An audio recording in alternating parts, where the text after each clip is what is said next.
महाराज जी, महाराज जी, आप बताते हैं कि मन प्रभु से विपरीत प्रकृति के साथ चलता है। तो मैं ये जानना चाहता हूँ कि सभी प्रकृति भी तो प्रभु की ही बनाई हुई है, तो ये प्रकृति प्रभु से विपरीत क्यों चलती है, मन के विरुद्ध? भगवान ने इसे बनाया ही है, खेल है।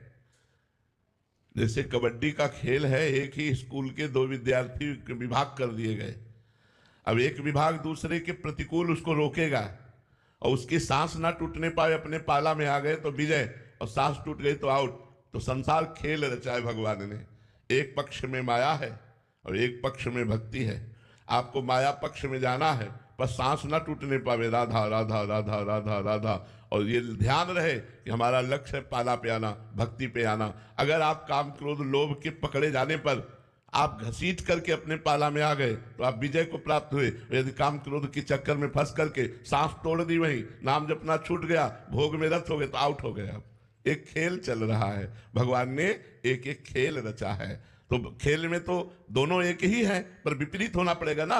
एक पकड़ने वाला होगा, एक बचा करके निकलने वाला होगा। तो एक पक्ष में भक्ति है, एक पक्ष में माया है। तो माया पक्ष वाले भी भक्ति में आते हैं, भक्ति पक्ष वाले को माया में जाना होता है। और दोनों को अपने अपने ठिकाने याद रहे तो वो उसमें विजय प्राप्त कर सकता है। तो जो भक्ति के पक्ष में माया से आया उसकी तो जय होगी, लेकिन जो भक्ति पक्ष से माया में गया उसको समझना है कि हमारी पराजय हो जाएगी अगर मैं यहां टिक गया। अगर काम क्रोध आदि के पकड़े जाने पर भगवत विस्मरण हो गया और हम अपना लक्ष्य भूल गए तो हम भ्रष्ट हो जाएंगे। और जो माया से भक्ति पक्ष में आया, तो अगर भक्ति पक्ष वालों ने पकड़ भी लिया तो उसकी विजय हो गई। तो हमें ये ध्यान रखना है कि हम भक्ति पक्ष के हैं, हमें माया पक्ष में जाना पड़ेगा। और एक ही स्वामी की दोनों है, भक्ति भी हरिप्रिया है और माया भी हरिप्रिया है। मायापति भगवान को कहा गया ना, मायापति। तो मायापति भी भगवान है और भक्ति भी हरिप्रिया है। और दोनों पक्ष हम दो ममैवांशो, भगवान के हम अंश हैं, हमको खेलना है।